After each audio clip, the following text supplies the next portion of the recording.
Alright guys, so today we're talking FHA again.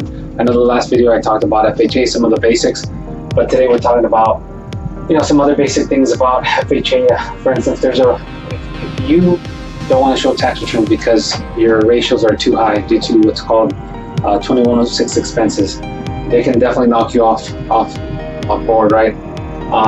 And with that, FHA allows just to show the W-2s. So if you have your W-2s and obviously in the W-2s is not going to reflect any 2106 expenses, then guess what? We're able to use the W-2s, use item number 5 off the W-2 to get max income, and then you'll be able to qualify without getting hit for the 2106 expenses. Because that could definitely kill your deal.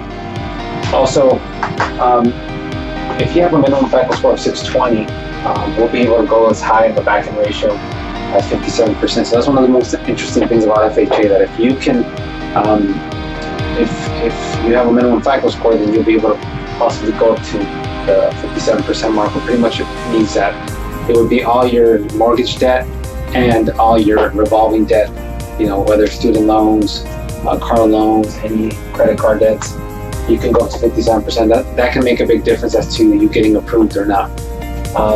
And usually with conventional loans, you won't be able to go as far as 57. You can only go as far as 50% debt to income ratio.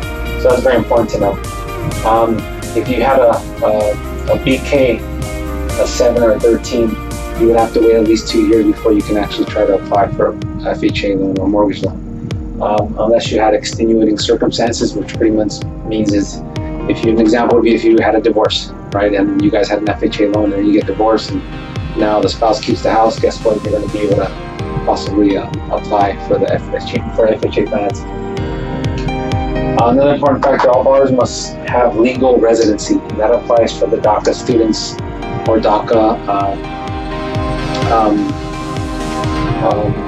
people that obviously applied for DACA and they're here because of the DACA approval.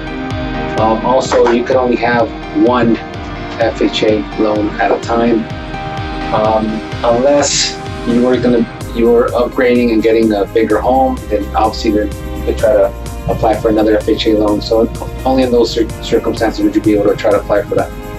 Other than that, thank you so much. And if you guys have any questions, feel free to email me at cesar@teamchatham.com or shoot me a text. You can shoot me a text at 818-339-2009. And hopefully this information is valuable. And thank you so much.